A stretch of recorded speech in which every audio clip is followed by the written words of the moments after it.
I'm Danny Black. And I'm John Newman. Welcome to Card. What is up, everybody? Episode 7 of Card Mensches. As the intro said, I'm John Newman. To my right, Mr. Danny Black. And got a great show scheduled for you. And the show doesn't happen without some great sponsors. So let's mention those right off the top. We've got Wax Stat, the only place you're going to get live up to the minute wax pricing.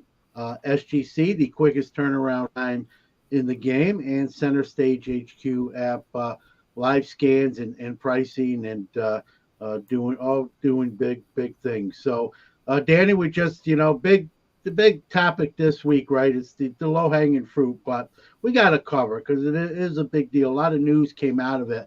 That's the TOPS conference in Arizona, and a lot of people, a lot of geared sort of towards hobby shops and dealers and that sort of thing, and a lot of stuff, whether you've attended it or not. A lot of the news is coming out about some different things coming down the turnpike, tops wise. So I'll let you you prep better, you did more homework than I did, so I'll let you kind of kick us off about it, but we'll cover this as best we can. Can we get into the important stuff? Can we get behind the scenes a little bit first? Sure. Okay. Well, first of all, how are you, my friend? Good to see you. Good. Okay. So I don't know if everybody knows, but I have to have a lucky glass bottle of Coca-Cola for every show. And I forgot to get my glass bottle of Coca-Cola today. So I had to do an emergency delivery. So I'd like to thank the good people at Go Puff Delivery for getting that to me in time for the show tonight. So I'm feeling lucky now. It's like having my lucky bat getting into the box. I'm excited. Coke, we should get them as a sponsor at this point. You just did a Coke commercial. I did. I held it up and everything. I'm like Mean Joe Green. Yeah, well, yeah, you're right up my alley. So I knew you were secretly a Steeler fan. Now the truth comes out. They are so freaking delicious. Yes, thank you, Mike. It's because they use the real sugar. That's the difference. I am a Coke guy rather than a Pepsi guy. But listen, I like soda. I just can't drink Mean Joe Mensch. I just can't drink as much as I used to drink 2 liters by the day. Man, it was insane. I can't do that anymore. But you know what? Every other week, 1 glass bottle. For Card Mensches. So yeah, the big news is TOPS conference. Everybody comes out, with some information. They're cutting some products.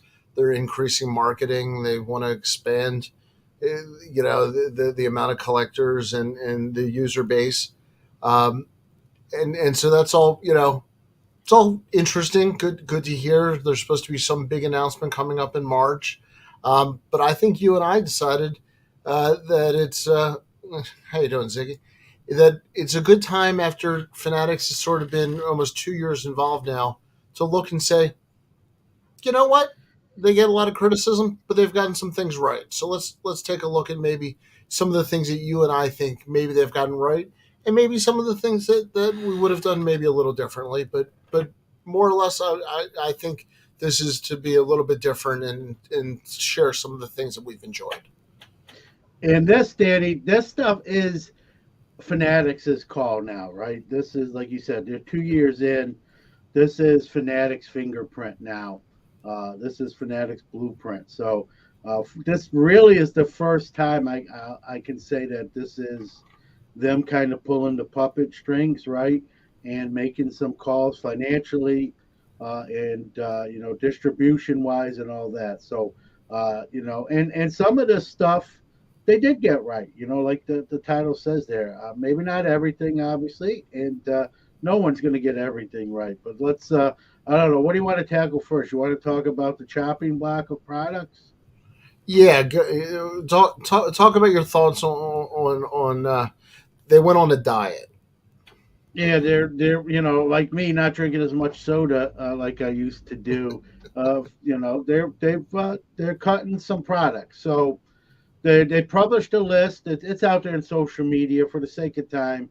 we won't go through it. But some surprising products on there as well, and there's some products that are being rumored that they didn't even put on the list that a little birdie saying they're not going to be made either. Here's my thing. I think I support that. I think there's too many products. I've always said that on my own show, Danny, that there's just too many releases for one sport by one company, right?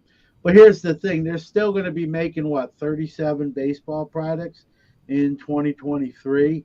So they're axing some, but you're going to get some new brands too, which I guess it depends on how good or bad those new brands are. That's when the verdict is going to come in, right? I agree on some of these products going away.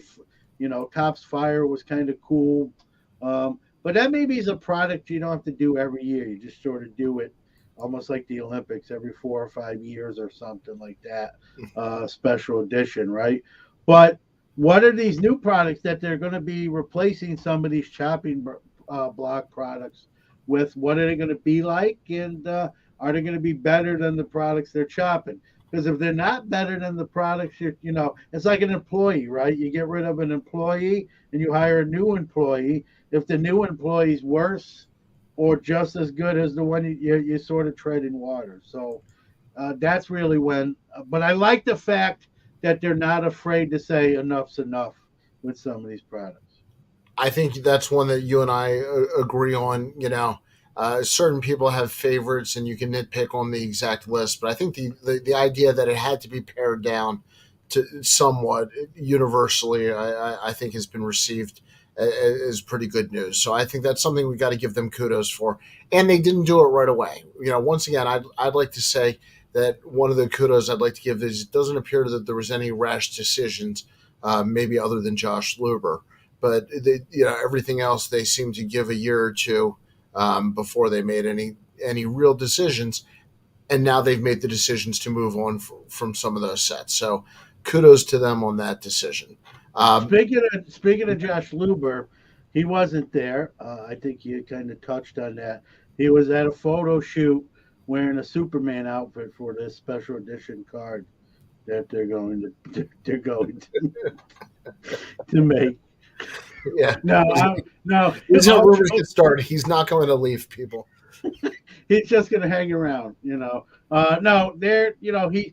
So the big thing is they're phasing him out, and they have to wait till his contract expired. They even announced that they're hiring, I believe his name is Ken Turner. They hired him from Red Bull to be the chief marketing officer. So they got some new staff in place. They're sort of phasing out some guys that maybe they swung and missed with. Maybe Luber's one of those curveballs they took a swing at and didn't make contact with. And so we'll see. They're trying. There's Fanatics is now starting to demand the controls here, right? They got the joystick and they're starting to play the game. So So are we giving a thumbs up to their new hiring? Yeah, I mean, listen, I'm not a Josh Luber guy, so they could have hired,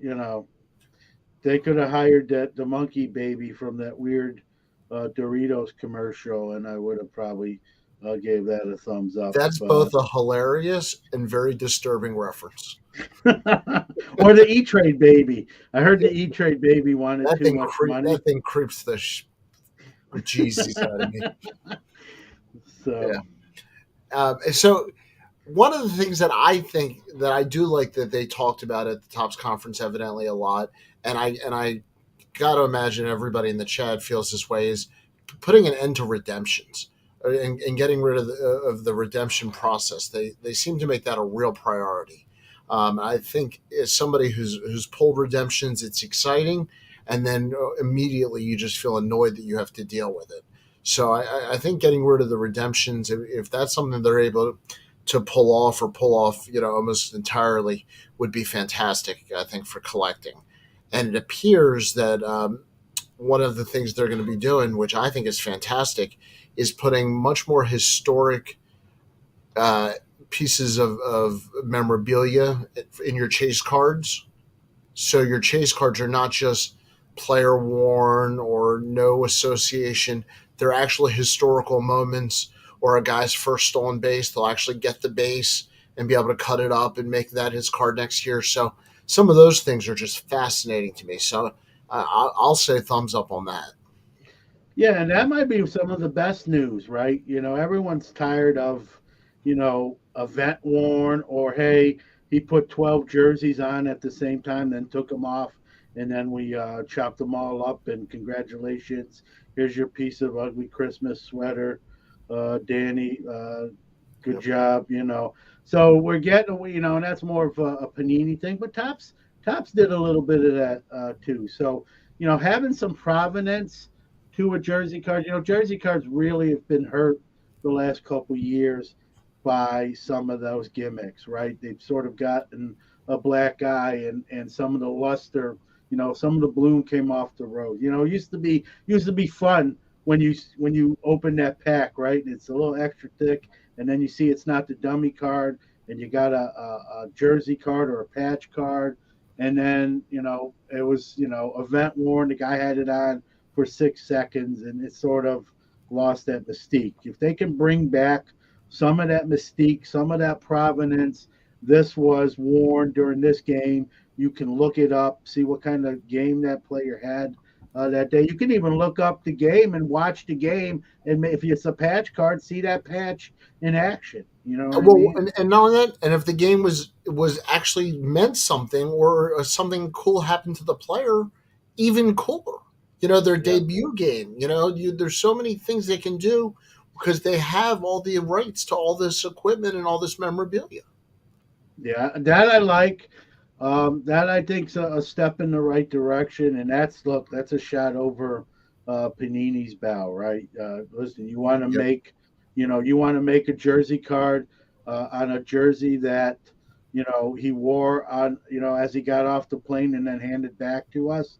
Knock yourself out. We're going to be better than that. I think that's kind of what's coming out, and kudos to Tops.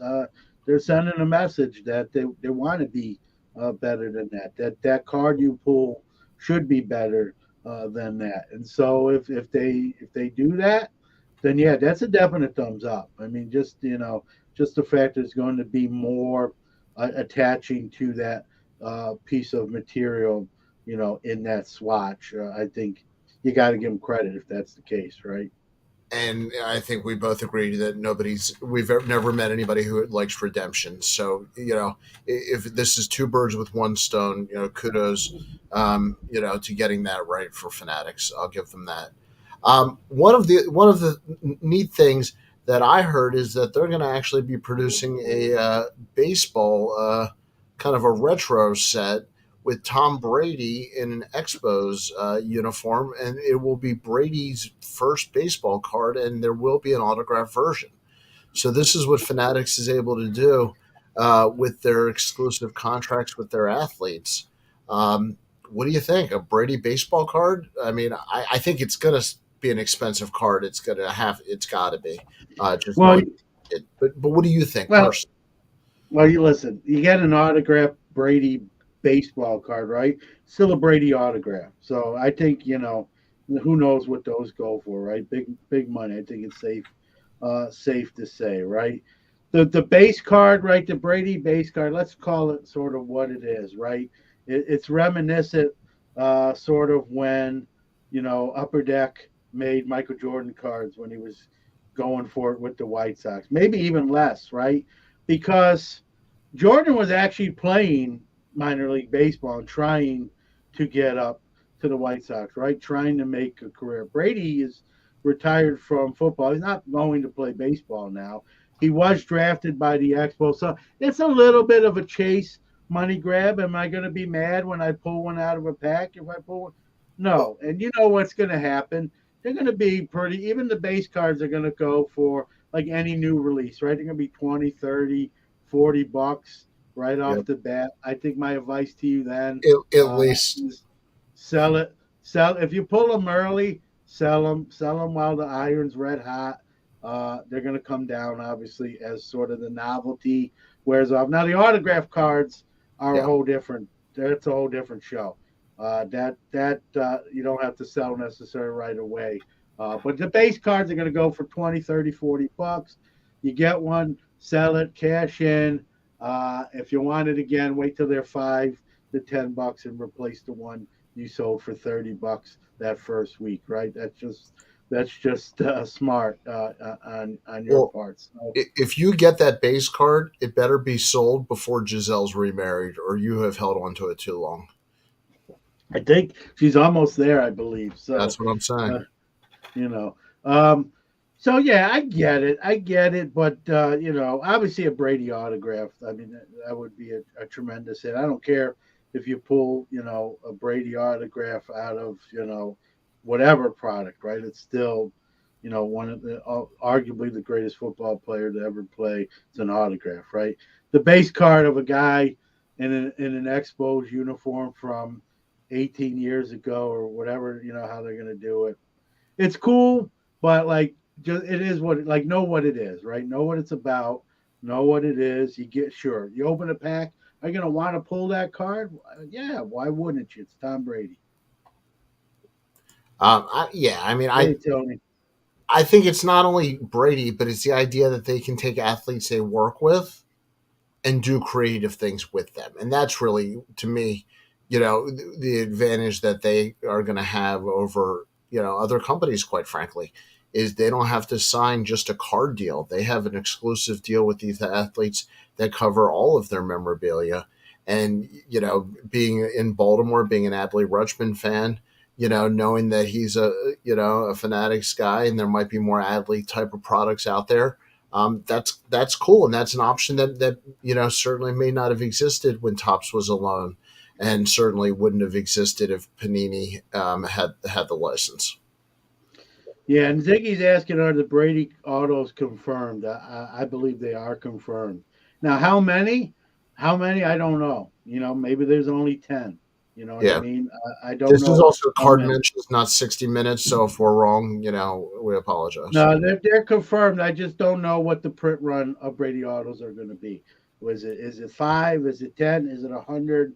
That wasn't announced, but the Brady autos themselves were Well, mentioned. you So think it's got to be 12, right? at least, right. Well, maybe they do something like It'll be that. They 12. It'll number be them. 1212 or so. Yeah, Some I play don't on. think so. He's not a prolific, like Ziggy said in the chat. He's not a prolific signer. He's not a cheap autograph. So they're gonna pay. They're gonna pay to have that autograph in the product. So, I'm guessing. I would venture a guess that it's under 100. What that number is it the 12 you mentioned? That makes kind of sort of sense, right? But we'll have to see. But that becomes $1,000 card. Am I wrong? Oh no, instantly, yeah, no doubt, no Which doubt. is unbelievable. Someone will ask Danny, is it even more money because technically he's coming out of a baseball product, right? He's been in football products for 18 for 23 years. So, he's not been he hasn't signed a ton, but over 23 years he's signed quite a bit of football cards, right? This is going to be a baseball product. I don't think they're going to do Tom Brady autographs every year in baseball products, right? So would that might enhance the value? I could make an argument that the Tom Brady baseball autograph card, depending on numbering, will be more than even the football version that already exists. Can you imagine if Jordan would have had an autograph version, like you said, when he had the baseball card, what that would go for today? Well, listen, anything Jordan But goes for crazy money. So Brady's that yeah. same level at this point. No, I agree. They're very similar in pedigree, rings, how they're viewed as the GOAT of their sport. It's a great comparison, right? Jordan and Tom Brady, right? So yeah, you mentioned $1,000. It's probably, again, it depends on numbering, but even at a base level, at least 1,500, 2 grand, if not more. All right, so this is completely off topic. I did not mention this in any of our pre-show prep, but now it's just dawned on me. Who would be the coolest autograph that they could come out with that has not had an autograph uh, in sports? I don't know. I'd kind of like to see a Jim Thorpe autograph. Oh, you mean like dead or alive? You're just Dead or saying, alive, yeah. Like somebody off. I'd like to see like a 10-part set of him playing every sport. you All have of to it. be an athlete. Well, I mean, if you go Muhammad Gandhi, you're going to make me feel shallow. But Mm. who, No, who I you, won't go again. I think it'd be kind of neat to see a John F. Kennedy auto in a product, right? that'd be a cool card. Yeah, I mean he's thrown out first pitches at probably multiple baseball games. He's we all know he was a famous president, right? Who did a lot of things at a crucial time in American history. We all know how the story unfortunately also ended, right? There's just so much to that, and baseball fan from what I know about him, and so imagine there's a 101 JFK auto in a baseball product, right? And you hit that. I mean, you definitely make some you'll make some headlines, right? So the weirdest thing to come out of it. Let's talk about a weird thing that came out of the top. You talked about Rocky Marciano. Chris must read my mind. I'm a Rocky Marciano guy, but think of here was you talked about redemptions, right? I believe they're doing redemption, but it's a different redemption. So if you pull it, whoever that redemption is of that player, they will follow you on social media. Did you see that? My understanding is that's one type of insert. Yeah. That's not all their redemptions. That is one special type of insert redemption. Yeah, So if you pull, let's say, Mike Trout. Francisco Lindor. You're such a homer. Stop it with Well, the I mic. listen. Mike Trout is just easy to say, right? Because he's one of the. So, or whoever, right? You pull that players, and then they have to follow you on social media. I mean, what do you think of that? I think that's sort of kind of goofy, if you ask me. But what does my son think of it? True. I think a kid will get a kick. I think a kid will get a kick So, out of it. what would I do to get that card for my son? It's a good point. It's a great point. It is a good Yeah. point. Yeah. Yeah. Yeah. You know You're what? right. I didn't But think of it like that.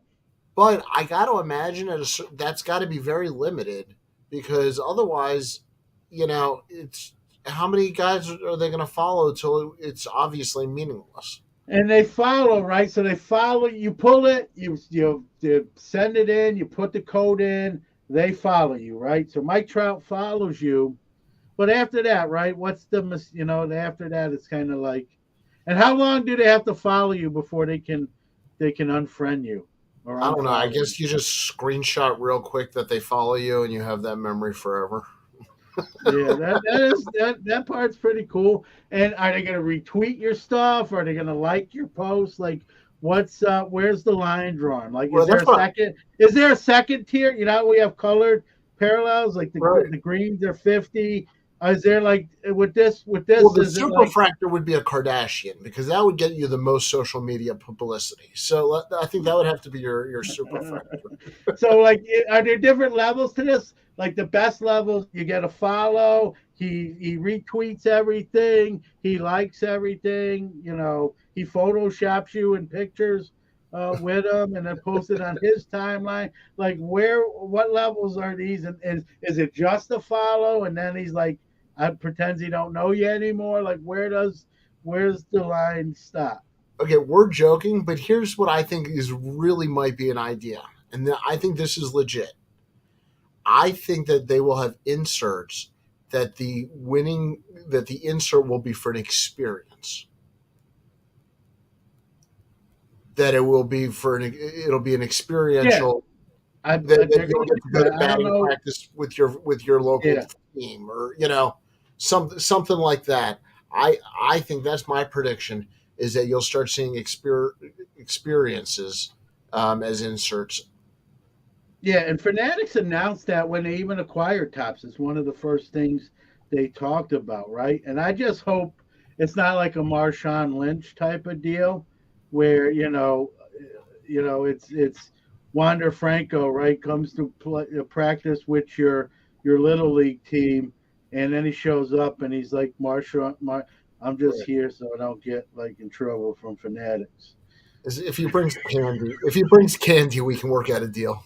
Yeah, you know what I mean? I hope they're enthusiastic about it, or like, hey, Yeah. listen, Fanatics made me do it. Well, that's why I think it'll be like you go to the ballpark and it's set up with the team or something like that. Yeah. I Because just don't want Wander Franco at like a little league event saying, "I'm just here so I don't get fined." well, it's like when growing up, I had a bad experience with Wade Boggs. So The you know, Chicken Man?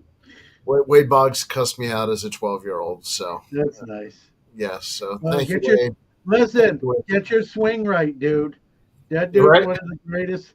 If your swing's off, he's gonna let you know about it, man. Get your swing down. I'll never have a chance to hit like he did. Um, all right. So overall, I think the point of this is Fanatics. There are some things going right. Um, anything on your list that we missed? I definitely wanted to touch on the follow back. From it's Oh stuff yeah. we've talked about. They're cutting out the distributors, right? And they're doing a live.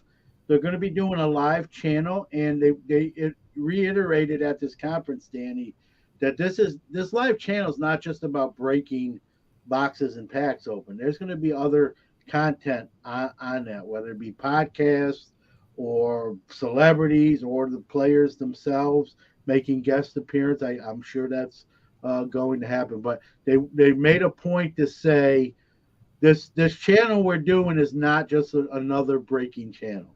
It's going to be more than that. So what that means remains to be seen. They also made an announcement. I'll let you. I'm old, so I got to say it before I forget. They said the biggest release in Tops's history is coming soon. Very, very vague. A tease. What that means, I don't know. I could make an argument that the biggest release in Top's history happened last month with the 2023 release because it's going to be everywhere, including at your neighbor's house. Cases. I'm tongue in cheek there, but what that means, I don't have any idea. Do you Well, want to chime in on those two things I just threw at you? no, I want to chime in on the six I tried squeezing in before. Sorry about that. Uh, I think the biggest release of 2023 is going to be Josh Lober. So that. um, We're I often, hey, Danny, just so you know, we're both off Josh Luber's Christmas card. we're off his Hanukkah And list, the Hanukkah card list, John. we're Yeah, we're off the Hanukkah card off list. both of those lists. That's Yeah, how we're bad off we were every list. today. If he has a list, you know what? We're on Actually, one list and we can't mention what no, the we're list. on one thing. His dart. There's pictures of us on his dartboard, and he's got his Exactly. steel. He's got his steel tips out. Um, yeah, I mean, I love the fact that they're putting money into marketing. That's definitely a thumbs up, and they've been very open about how important that is and how little marketing the hobby's done. So I'm going to give them kudos for that. I've seen more baseball card commercials on TV than I've seen in my whole life. I've seen on the MLB Network. I saw they did a whole segment and ComC photos were used and ComC was credited for the whole segment. I mean that blew me away. That they did entire segments on release day. That they had athletes with their social media talking about ripping packs. So just getting that out there and using the marketing to relate to the public and young and old. I'm not going to just say it's to kids. I like seeing baseball cards on TV. I think that's cool. So I kudos to them. That I think is very much needed in the hobby to put some money into marketing and kind of give the hobby a more of a public identity, I guess. Yeah, there again, it's funny.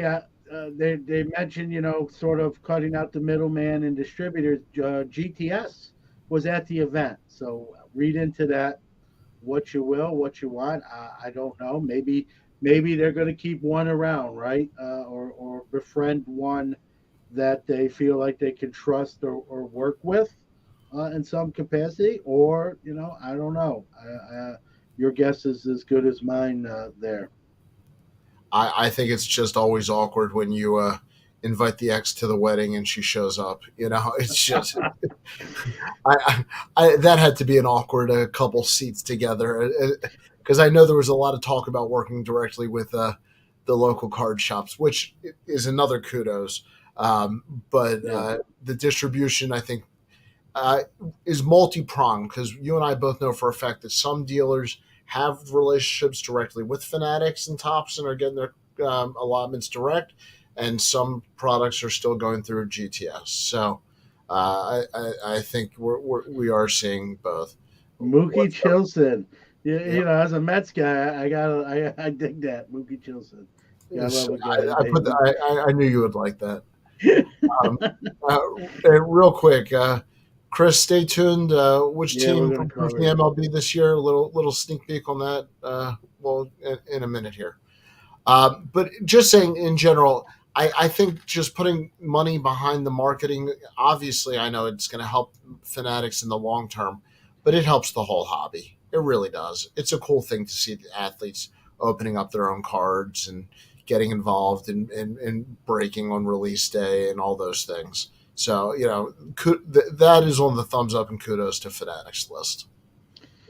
Yeah, listen, they're going to be doing different things. They're trying things, right? I think some of the stuff before the acquisition, right, was Tops sort of set in their ways. Tops is sitting on their hands. They're getting complacent. They're getting lazy. The design is getting stale. They're putting out products. No Tops Gallery, which is one of the ones that's getting cut. That thing had dust on it at Walmart. They couldn't even sell it when they put it in the clearance on the bottom shelf, right? For $12. And so they're starting to make decisions that I think not only maybe have their best interests, obviously, at heart, but maybe on the consumer and collector end as well. We got to give them a chance here, right? They really haven't. This to me, these announcements, Danny. I don't know if you agree with this. This is the first time we're seeing the fingerprints on the fridge door here with them, right? This is really them sort of making their move now, making decisions. And let's see are they all going to be home runs? No. There's going to be some swings and misses. There's going to be some doubles and singles in there too. But let's give them, like I said on my show, let's give them a couple years before we put the verdict in the envelope and hand it back to the bailiff to hand to the judge here, right? Let's give them some time to pass or fail, right? I agree with you 100%, but I have ADD and you said bailiff. And in the people's court, what was the bailiff's name? Rusty.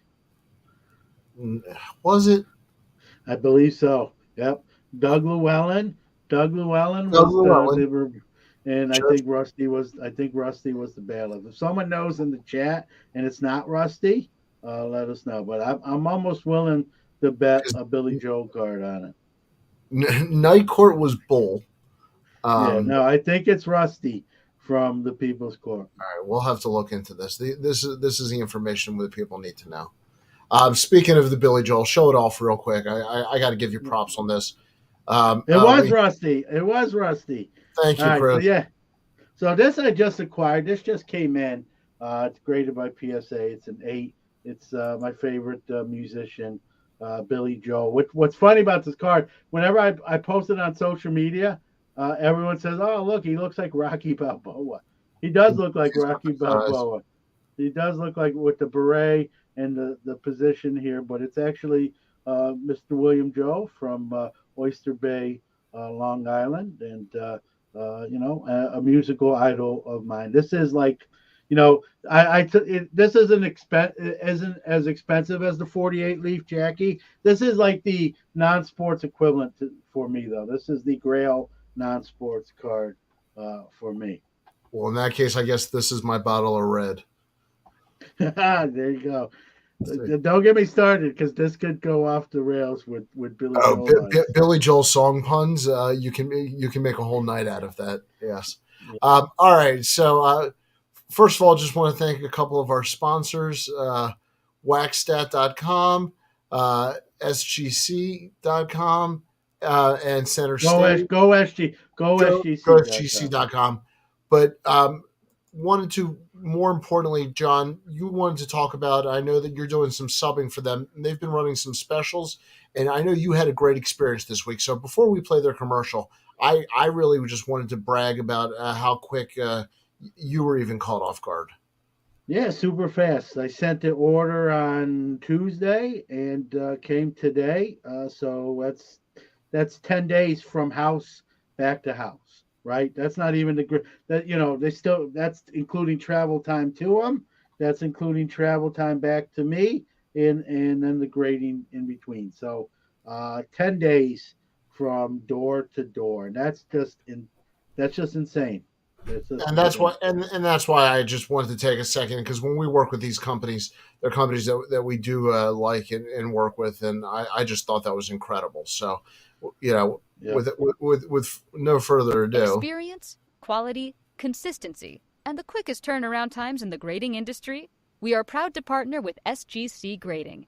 Check them out at www.gosgc.com.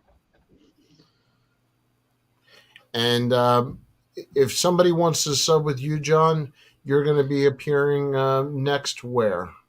Next, I'll be at March 19th, the Syracuse Fairground Show.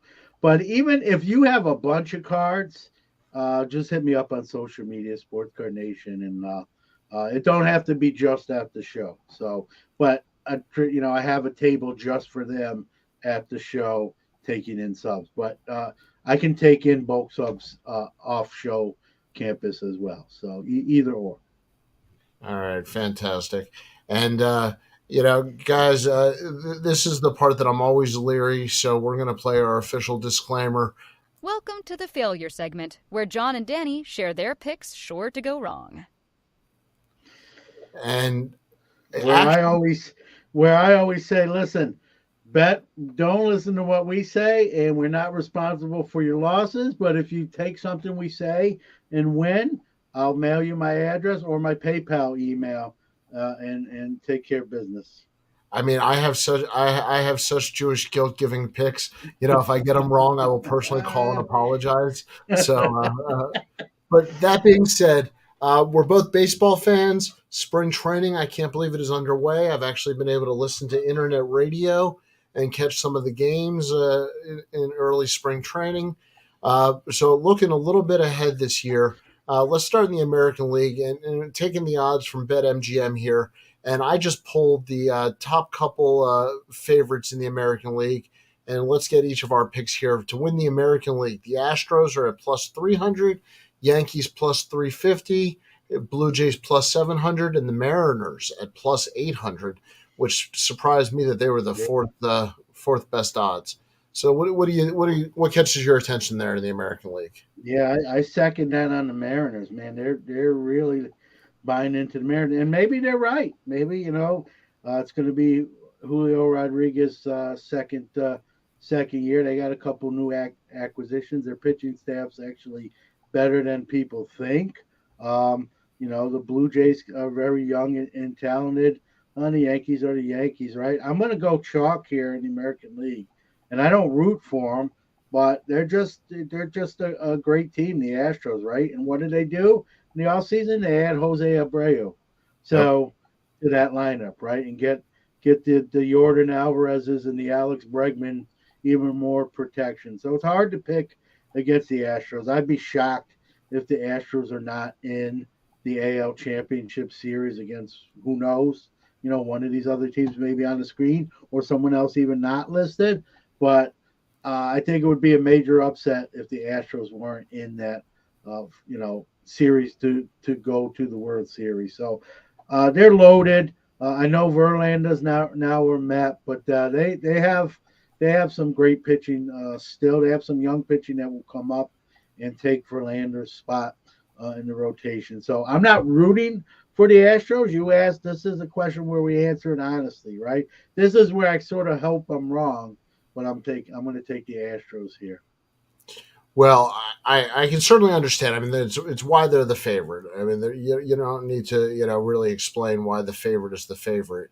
But so I understand where the Vegas number comes from. But being an American League East fan, being a fan of the Orioles, I've seen what Toronto's put together the last couple of years, and I feel like now that all their young players just might kind of come together at the right time. They've added some sneaky free agents the last couple of years, a couple of trades, and at that plus 700, I hate to say it as an Orioles fan, but I think Toronto, this could be their year to finally make a move. They've got the pitching with Alek Manoah, who I think is going to, finally get to be known nationally as a real Cy Young competitor. And they've got Barrios and Kikuchi and a real good staff there. So, and I'm sure I'm forgetting a bunch of people, but I like their lineup. If they can stay healthy and if Bo Bichette can take that next step forward, I like the Blue Jays at plus 700 for the money. I thought Bo Bichette was on the Dodgers. Rumor has it, and And when you said Kikuchi, don't hate me, but Will Greer is a good investment. Yeah, when you said Kikuchi, I almost said bless you. I thought you sneezed. Right. Yeah, I have been all night. It could have been. Okay, National League, Dodgers and the Mets. Your Mets are tied right there with the Dodgers, of which you're wearing the hat for. So, this is the Brooklyn variety, not the LA variety. So, well, they moved, right? Yeah, I do. Then they became the Mets. So, the Mets sort of replaced them in 62. The Dodgers moved at 57, and the Mets came along in 62. So the Dodgers and the Mets are both at plus 400, Braves at plus 450, Padres at plus 450. So those four teams are essentially all pretty much bunched together. And then the Phillies at plus 700, and obviously have them on there, for what they did last year. Yeah, why don't you go first this time? You go first. Well, I'm a diehard Braves fan, so this is one where I'm looking at that plus 450. I love that team. I love Acuna getting healthy. I love Albies getting healthy. I love all their young talent. I love the moves they made, and I'm real tempted to take the Braves at plus 450. You know what? I'm going to stick with the Braves. I don't have a better reason to go in a different direction. The Phillies at plus 700, strictly on the betting number, that's a big number, that plus 700. But I'll take the Braves at plus 450.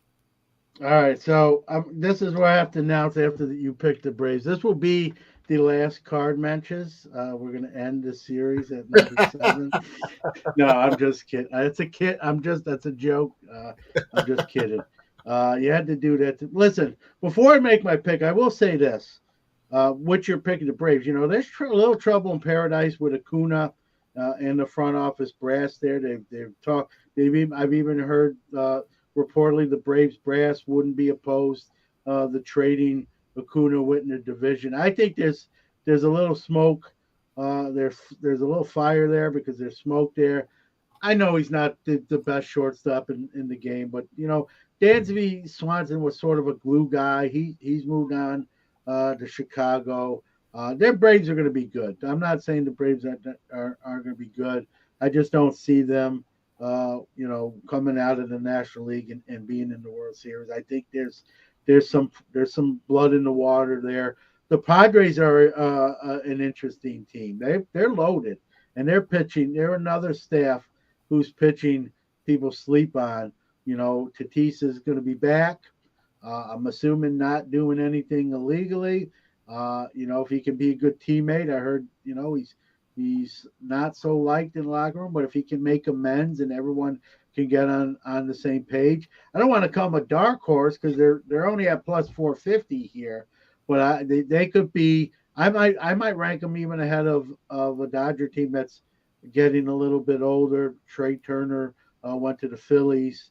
And so I would put the Padres ahead of the Dodgers. The Phillies are going to be competitive. They added Trey Turner, as I just mentioned. Their pitching staff is good, at least on the front end. They got their 4 and 5 guys are, maybe not as strong as certain other teams on this list. So they'll be interesting, right? You look at it's the NL East division, right? And I know it's going to be the homer pick, right? and I'm not just saying this. Listen, I'm usually a half glass full Mets guy, but Cohen went out and spent money, and that pitching staff, front to back, is better. Believe it or not, and you say better, John. You lost Jake DeGrom to the Texas Rangers. You know, it's better, and it's better in the middle, and it's better in the back end. And Edwin Diaz found his mojo again last year after looking terrible his first Well, year and with the Verlander's not so and bad.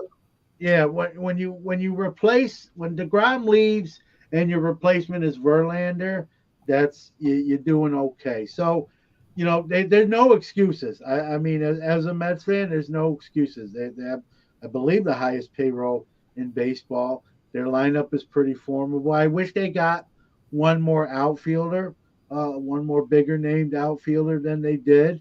Um, but they're really low. They're going for it. Cohen's going for it this year. No excuses. He said no excuses. I love Buck Showalter. We finally have a legit manager. I think we saw that last year. I think they added the pieces, Danny, this year. I know it's the homer pick. I would say the same thing if I wasn't a Mets fan. I think this is I'm not going to even say World Series title, but I think they got to come out. They got to come out and get to the World Series this year. I think this is it. Boom or bust, as they say. John, this might not be unbiased analysis based upon the name here, but Mookie says Mets are loaded and loaded to make moves in July He's if need right. be. Yeah. And they got the fifth best. They got the fifth best minor league system, number 5. They didn't, everything they acquired, Danny, and Mookie knows this as well. Everything they acquired was free agent deals, right? They didn't trade Brett Beatty. They didn't trade Vientos or Mauricio or Well, or Alvarez. So they got all those young guns as well. Like Mookie said, like if they're in a battle and they need one more gear to get to, and they want to move one of those guys, they're in position to potentially do it. you're just a homer, and we'll leave it at that.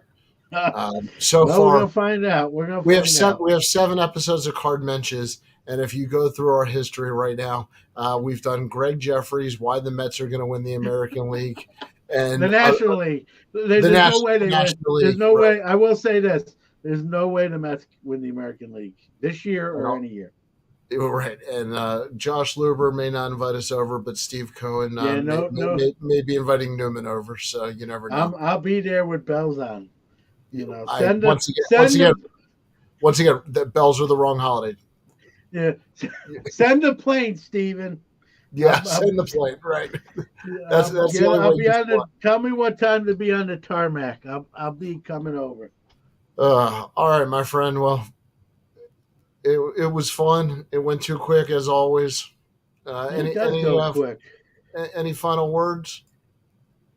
Yeah, I like Chris Ramsey says get Greg Jeffries on the podcast. Well, Greg Jeffries, as far as I'm concerned, has an open invitation. He's a mensch that should be on the show. And if anybody has connections to Greg Jeffries, that is a legitimate offer. It is a standing offer for Greg to come on the show, and that is sincere. So, on that note, I think once again we'll end with Greg Jeffries. Thanks, everybody. We'll see you next time. Have a good one.